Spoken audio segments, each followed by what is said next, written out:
Hello and welcome back to I Completed 80s Music, with me, the 80s mixtaper, and today we dive into the second half of playlist 23. We just slinked our way into May 1981, and what do we have in store? Well, we continue the story of the Teardrop Explodes, we introduce those Sheffield synth powerhouses The Human League to the story, Shakin Stevens continues his hip swing to solo glory, we get a one-hit wonder courtesy of Champaign, briefly meet the legend Smokey Robinson, and end with a sprint finish to one of the culturally iconic moments of the decade via the keyboard wizard himself, Vangelis, as the flower which is this wonderful decade fully opens out. As usual, due to copyright rules, we can't play the songs on the show, but you will find links to playlists for both Spotify and Apple Music in the episode description, plus a full track listing should those links not work on your pod platform of choice. So what I tend to do, for example, is I'll listen to the pod on my iPhone via Apple Podcasts, and then when a song comes on, flip over to Apple Music. Simples. If you want to reach out on my pod for any recollections, corrections, or any other 80s memories, you can find me on X, Instagram, and TikTok as the 80s Mixtaper. That's 80s Mixtaper. Or if you're old school, you can email into the show via completed80s@aol.com. Now, let's get back to the music.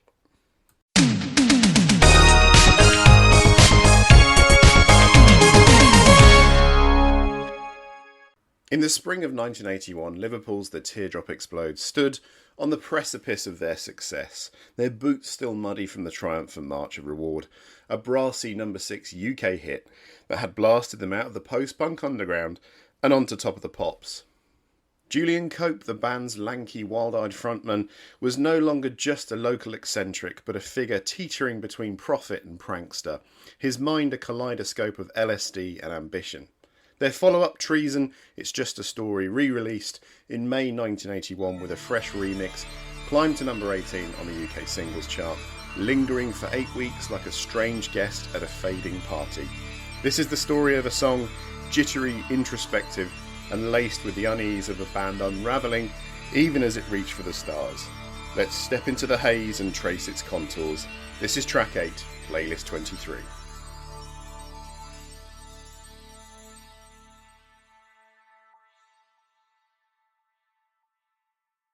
The Teardrop Explodes are riding high off reward, but the wheels are already wobbling. Julian Cope, the band's frontman, is neck deep in an LSD-fuelled haze, introduced to the stuff by guitarist Alan Gill, who also reshaped half the guitar parts on their debut album, Kilimanjaro.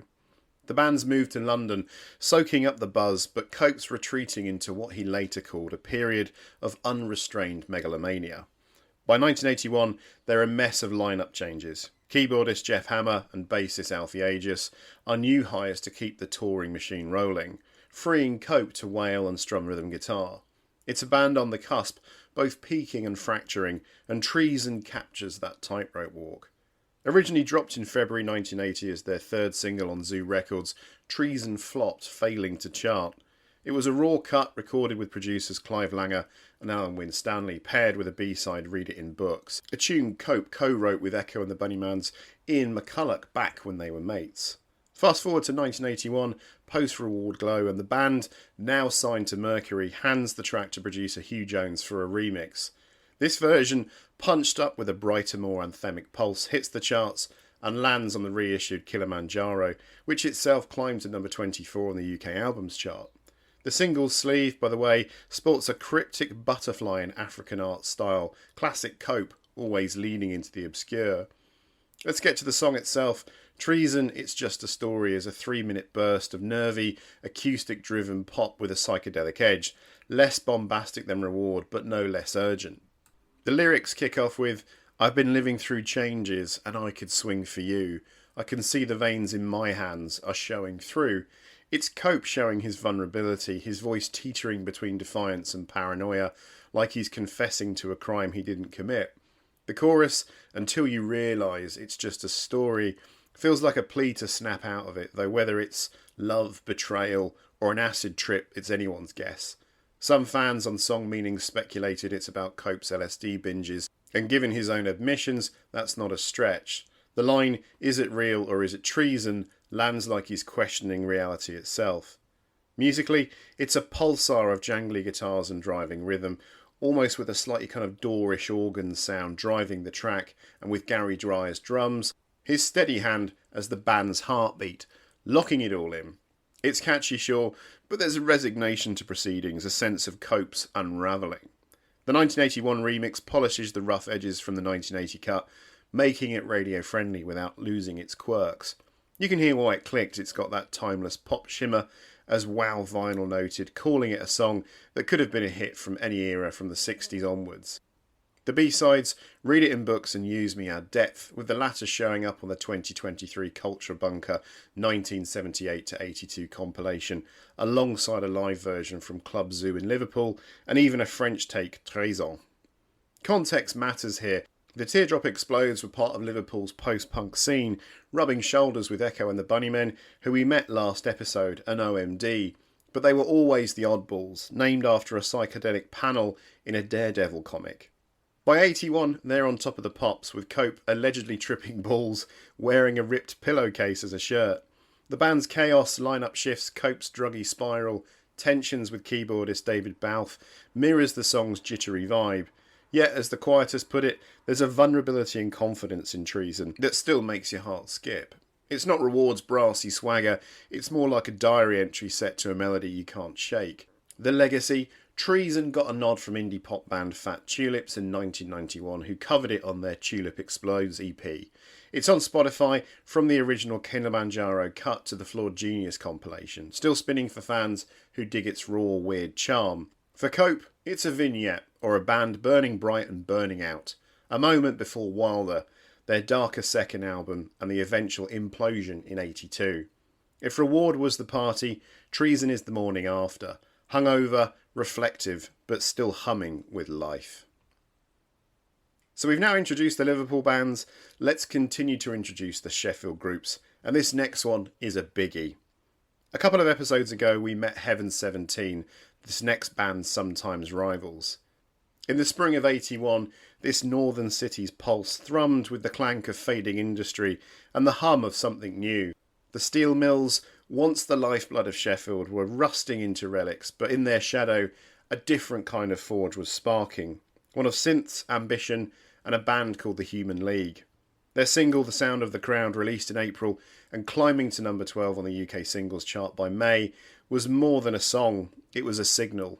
A dispatch from a city remaking itself, carried by a band that had just remade itself too. This is our first encounter with the Human League, so let's trace their path through Sheffield's gritty streets, past the rivalries and friendships that shaped them, to the moment they turn their avant-garde roots into a pop proposition that refused to be ignored for the rest of the decade and beyond. This is track 9, playlist 23.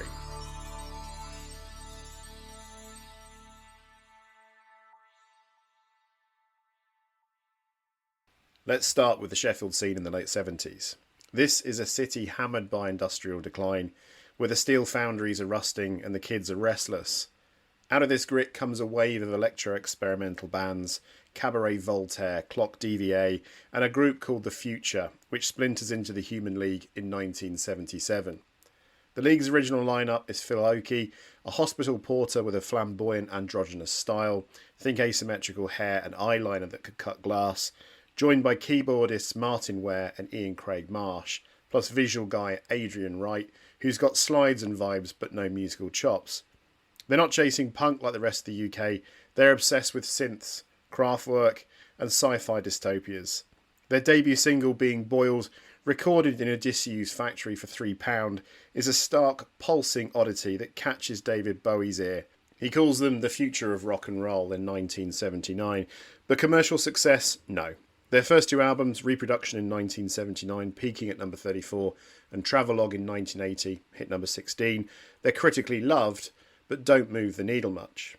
By 1980, tensions boil over. Oakey wants pop, Ware and Marsh want to stay weird. The split is brutal. Ware and Marsh bail to form Heaven 17 with vocalist Glenn Gregory, a mate from the Sheffield scene who'd been their first choice for the Human League, but was unavailable.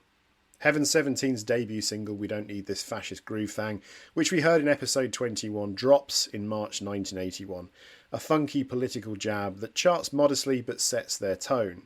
Meanwhile, Oakey's left holding the bag. Debts, a tour looming, and a contract with Virgin Records. He's got Right, no band, and a promoter threatening to sue if the gigs don't happen. So, in a move that's either genius or desperate, Oki hits the Crazy Daisy nightclub in Sheffield and spots two teenage girls, Susan Ann Sully, who was 17, and Joanne Catherall, 18, dancing to Visage's Fade to Grey. They're not singers, they're school kids who bought tickets to see the League. Oki recruits them anyway, banking on their look and charm. The purists scoff, calling them dancing girls, but Oki's got a vision. He also drafts Ian Burden, a musician from local group Graph, and later Joe Callis, ex-Rosillos, to round out the crew. Enter Martin Rushent, the producer who becomes the secret weapon. Virgin sends the revamped League to his Genetic Sound Studios in Reading, away from Sheffield's drama and the Heaven 17 crew sharing their old space. Rushent, who's worked with everybody from Shirley Bassey to the Stranglers, takes Oki's raw ideas and polishes them into something sleek. The Sound of the Crowd, written by Oki and Burden, is the first fruit. Recorded in March 1981, it's a dance track labelled Red in the League's short-lived system to flag club bangers for Spandau Ballet types versus Blue for ABBA-style pop. It's got a thumping Linn drum machine, jagged synths, and the first appearance of Sully and Catherall's vocals, trading lines with Oki's deeper tones. The lyrics are a mix of catchy commands and cryptic poetry. You've got get in line now, stay in time with the rhythm and rhyme, and add your voice to the sound of the crowd, urging you to join the pulse of the city. Then there's Ian Burden's stream of consciousness verses. Make a shroud pulling combs through a backwash frame, find the gold in the platinum pane. Oki later said it's about hairdressing and makeup, a nod to transformation and urban life, though Burden meant it as a placeholder he never expected Oki to keep. It's weird, it's vivid, and it works. The song's got this urgent, almost industrial groove, like Sheffield's factories got rewired into a nightclub. The Sheffield scene is a tangled web. The Human League and Heaven 17 aren't just ex-bandmates, they're part of a creative cauldron. Cabaret Voltaire's Experimental Noise and vice versa, later ABC, who we'll definitely hear on this pod, are all in the mix, with members of like Martin Fry and Stephen Singleton crossing paths. There's rivalry. Oki was paranoid about Heaven 17 copying their sound, and Ware admits to some huffiness post-split, but by 2008, when they tour together on the Steel City tour with ABC, Oki and Ware insist the bad blood's gone. Sheffield's small enough that everyone knows everyone. Glenn Gregory was in an earlier band, Musical Vomit, with Ware and Marsh, playing with a wooden synth that made two sounds. It's less a feud and more a family that fights but shares the same DNA. The Sound of the Crowd lands like a spark. It hits number 12, their first top 40, and gets them on Top of the Pops twice, on April the 30th at number 53 and May the 21st at number 15. No promo video, just the band miming with keyboards and reel-to-reel recorders.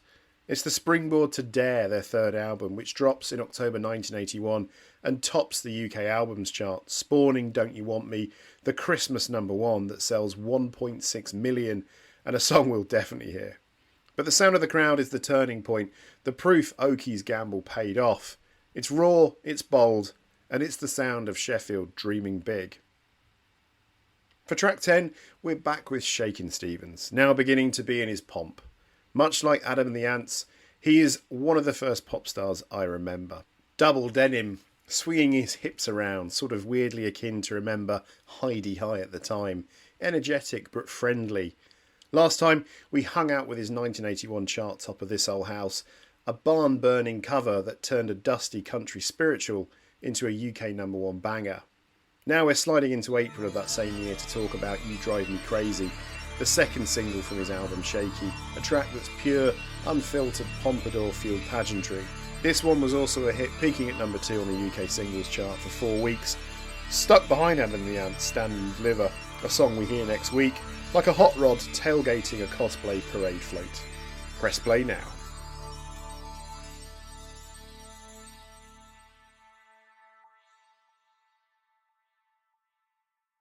By 1981, Shakin Stevens is riding high. He's not just some Elvis impersonator, he's a guy who's been grinding since the 60s with his band Shakin Stevens and the Sunsets, playing sweaty gigs across Europe, even opening for the Rolling Stones in '69. By the time Shaky drops, he's a polished act, channeling the spirit of 50s rock and roll into a world obsessed with synths and shoulder pads, but with a rockabilly revival that's kicking and fighting for space. You Drive Me Crazy, written by Ronnie Harwood, an Ivor Novello winning songwriter who'd worked with Bill Haley, feels like it was ripped straight from a soda fountain jukebox. It's got that infectious hand-clapping energy, a melody that borrows just enough from Maurice Williams' Stay to feel familiar but not derivative. The song itself, it's a love letter to infatuation, delivered with a wink and a hip shake. The lyrics get straight to the point. You know, baby, when you're in my arms, I can feel your loving magic charms. You drive me crazy, you drive me crazy. It's simple, direct, no frills, just Shaky crooning about a girl whose big blue eyes and magic charms send him into a tailspin. The chorus simply hits like a sugar rush, you drive me crazy. The song's charm is its cheesecake aesthetic, as sexy as 50s rock and roll can be, and that rockabilly gallop that makes you want to jump up and dance in your blue suede shoes. Chart-wise, this song once again did a lot of business. It didn't just settle at number 2 in the UK, it went gold, moving over 500,000 units, and topped the charts in Australia, Denmark and Ireland. It cracked the top 10 in 17 countries, a testament to Shaky's knack for making nostalgia feel fresh. In New Zealand, it hit number 5. In Sweden, it climbed to number 9. The vinyl single, backed with Baby You're a Child, was pressed in multiple formats, blue injection labels, paper labels, you name it, and became a collector's item for retro heads. The music video was pure 80s cheese in the best way. Shaky's up there with his band, all slick back hair and tight jeans, strutting through a performance that's all wiggly hips. No narrative, no gimmicks, just a guy on his mic, selling every note like he's playing to a packed diner. It's the kind of video that makes you wish you were at a gig in 81, tossing back a milkshake while the crowd goes nuts. You Drive Me Crazy was well placed for the rockabilly revival. Shaky wasn't trying to reinvent the wheel, he was spinning it back to a time when rock and roll was raw and reckless. The song's got this propulsive rhythm, think Chuck Berry with a Welsh accent, and Stuart Coleman's production keeps it crisp, letting the guitars and Shaky's voice do the heavy lifting. It's a track that doesn't overstay its welcome, clocking in at just under 3 minutes, but it leaves you humming for days. Compare it to This Old House and you see Shaky flexing his range. Warehouse was a revivalist anthem with an edge. You Drive Me Crazy is a straight up love song, less about salvation and more about losing your mind over someone. Both tracks lean hard into that 50s aesthetic, but this one's got a lighter touch, a playful swagger that's all about the thrill of the chase. It's no surprise Shaky dominated the UK charts in the 80s. 33 top 40 hits, 4 number ones, more weeks on the chart than anyone else that decade, and more songs which will pop up on this pod. The guy was a force, and this song was him firing on all cylinders. So, next time you're cruising with the windows down, throw on You Drive Me Crazy. Let it take you back to a world of greasy pompadours and endless summer nights. You won't regret it. In the spring of 1981, the UK charts pulsed with the sharp edges of new wave and the synthetic sheen of synth-pop, a cultural jukebox rattling with the likes of Duran Duran's polished glamour and the Human League's electric dreams. Yet amid this kaleidoscope of sound, a quiet contender slipped through, a soulful ballad from an unlikely crew out of Champaign, Illinois, a college town more known for its cornfields than its hitmakers. This was Champaign, a 7-piece R&B outfit, and their single How Bout Us climbed to number 5 on the UK singles chart, a fleeting but luminous moment. It's their one and only brush with UK stardom, a tender anomaly in a year of bands and artists trying things. Let's unravel the story of this band, born from humble roots, and the song that carried their hopes across the Atlantic, a delicate question mark wrapped in smooth harmonies. This is track 11.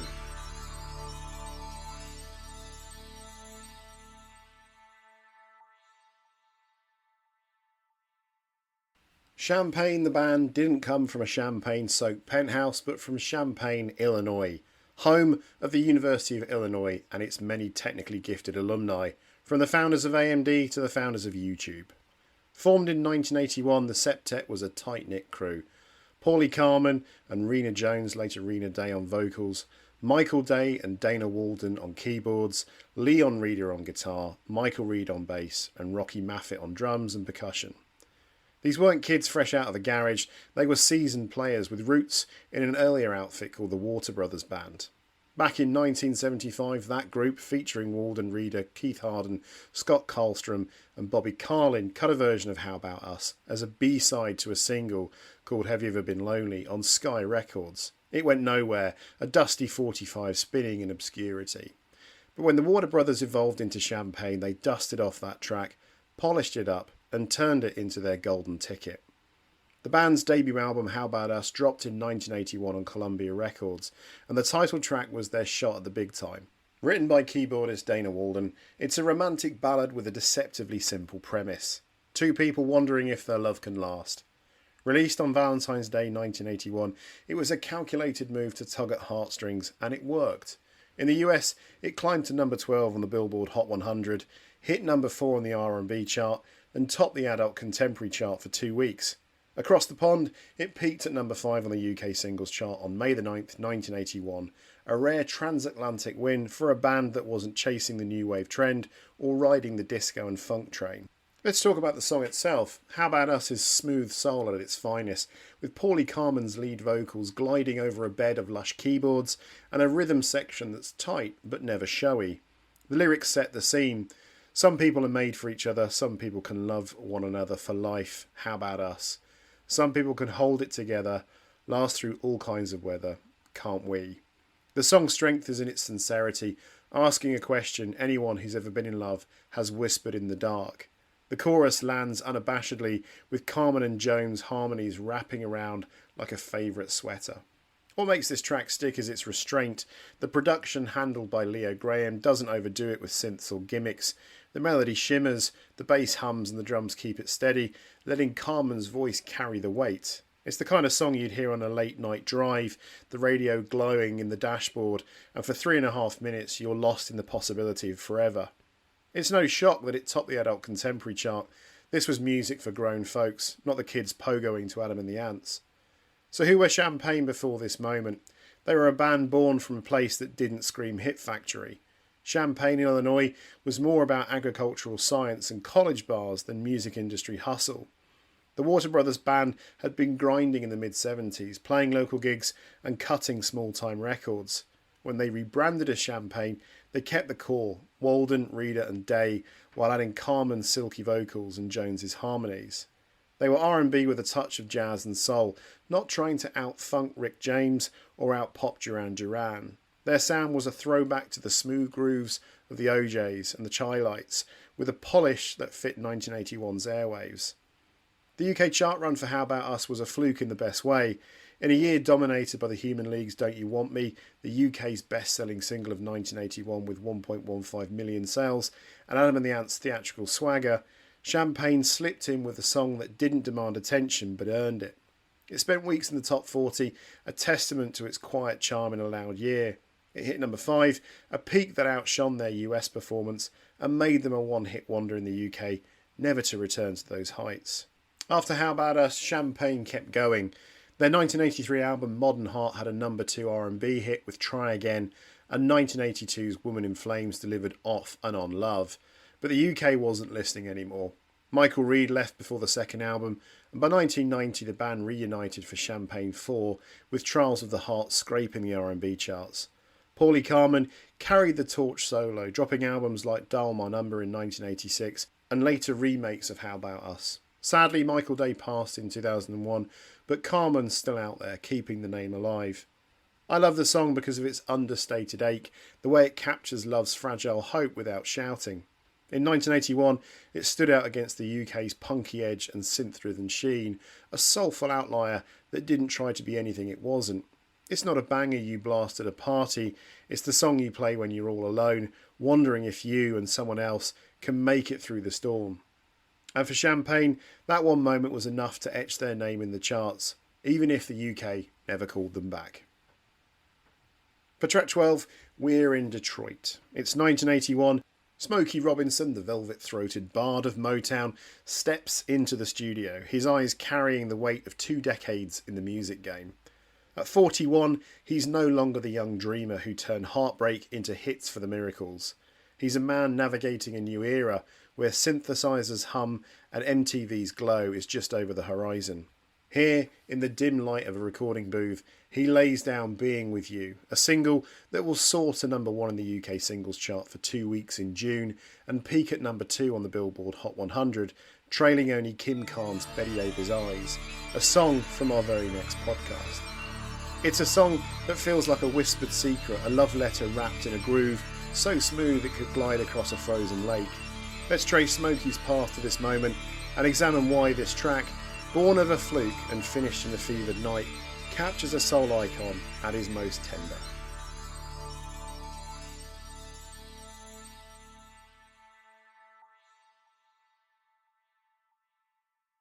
William Smokey Robinson Jr., born February the 19th, 1940 in Detroit's North End, grew up surrounded by the city's churn, factories humming, churches singing.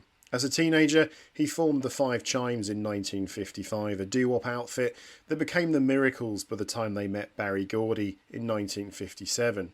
Gordy, building his Motown empire, saw something in Smokey's voice, high, aching like a prayer, and his pen, which spun poetry from pain. By 1960, the Miracles' Shop Around was Motown's first million seller, hitting number 2 on the Billboard Hot 100. Smokey was becoming a hitmaker, writing You've Really Got a Hold on Me and the tracks of My Tears for his group, plus My Girl for the Temptations and My Guy for Mary Wells. As Motown's vice president, married to Miracle Claudette Rogers, he juggled boardrooms and spotlights, a dual life that defined the 60s. By 1969, Smokey was restless. He wanted out, more time with Claudette and their 2 kids, less grind. But the Miracles' Tears of a Clown, co-written by Stevie Wonder, hit number 1 in the UK in 1970, delaying his exit. He left in 1972, playing a final show in DC, and went solo with 1973's Smokey. The 70s were uneven. Smokey's Family Robinson and Love Breeze didn't light up critics, and disco's pulse overshadowed Smokey's ballads. Yet 1979's Cruisin', co-written with Marv Tarplin, hit number 4 on Billboard, a reminder of his staying power. Enter 1981's Being With You. The single, released February the 17th, was meant for Kim Carnes, a name we will meet literally next week, riding high on Smokey's More Love. Producer George Tobin heard it and stopped cold. This Is Yours.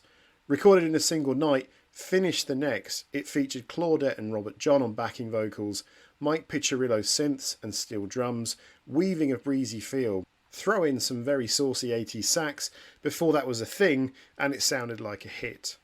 Motown's Berry Gordy wasn't sold, but when it gained traction, he pushed it hard. It went gold, selling over 900,000 copies per RIAA, and topped the US Cashbox Top 100 and Billboard's R&B singles chart for 5 weeks. The lyrics are Smokey's heart laid bare. I don't care what they think about me, and I don't care what they say.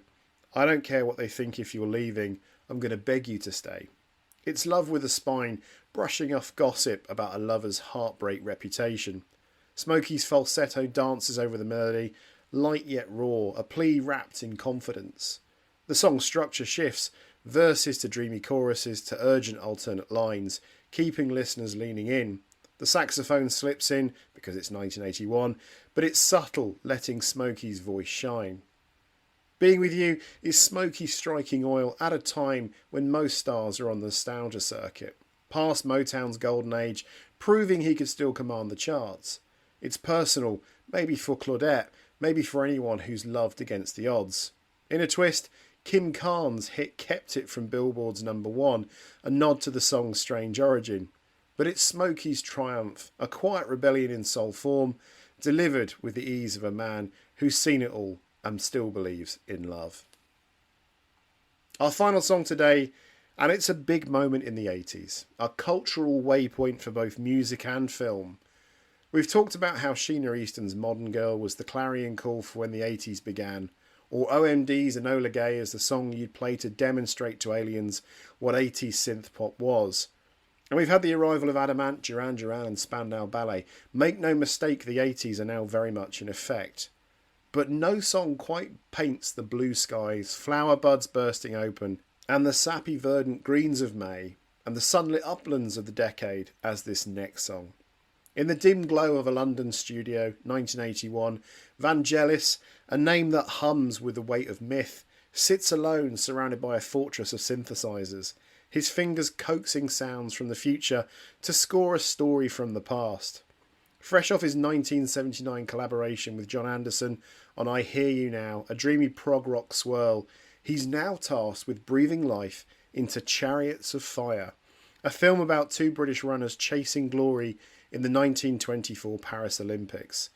This isn't just a soundtrack, it's a fixed point in pop history, a melody that will echo through decades, from Olympic stadiums to suburban treadmills. Here's how a Greek composer with a penchant for the cosmic made an instrumental anthem that still quickens the pulse and declared the Olympic event that was the entire decade open for everything we would come to love. This is track 13, our final song on playlist 23.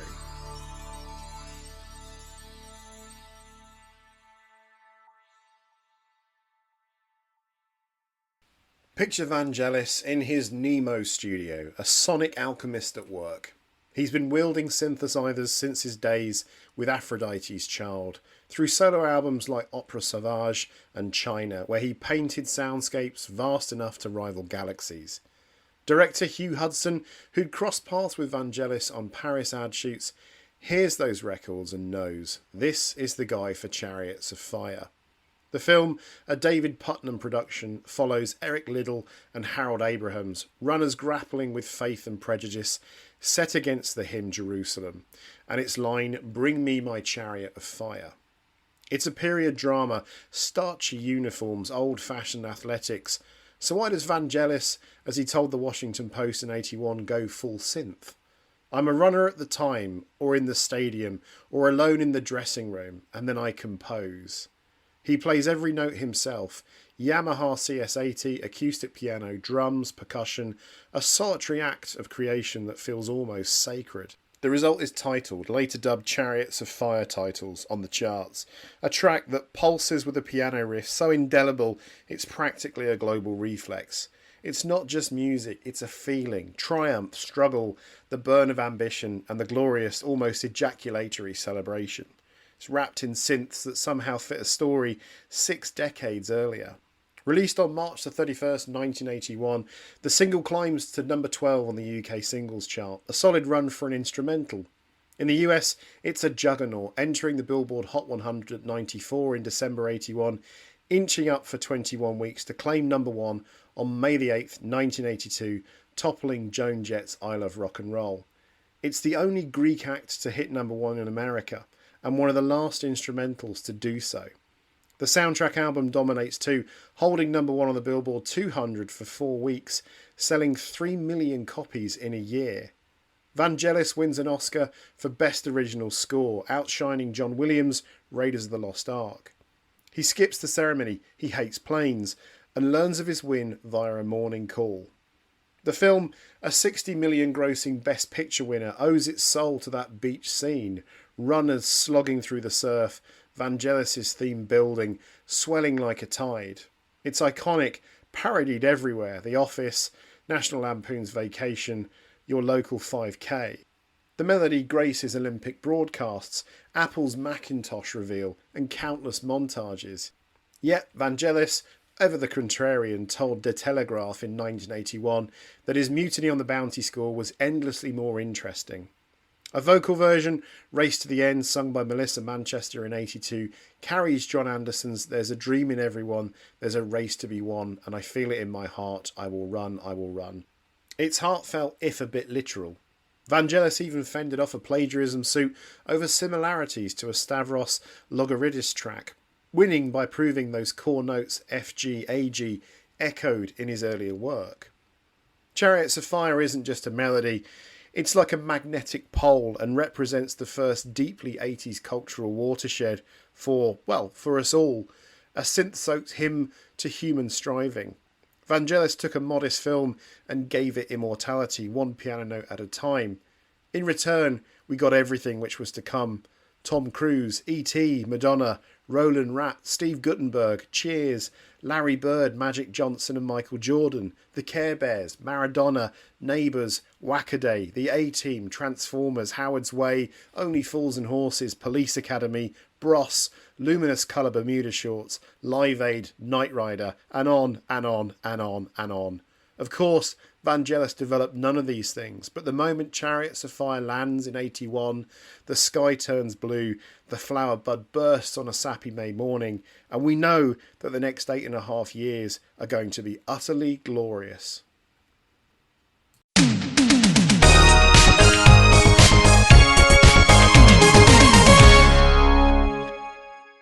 Bit of a climactic ending there by me, I think it's fair to say, but you get the point.